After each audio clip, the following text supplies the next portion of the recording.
So this is the demo of the augmented reality mobile application that shows about one of the module.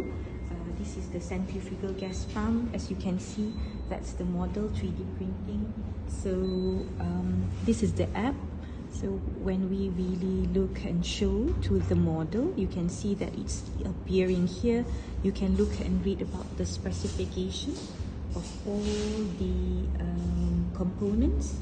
You can look at the exploded view where you can see each part and the internal part of the pump here, and then you can also see how it operates.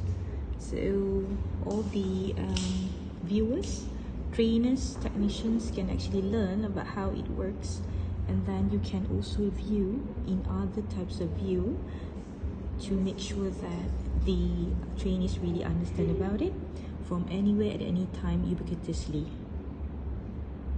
Thank you.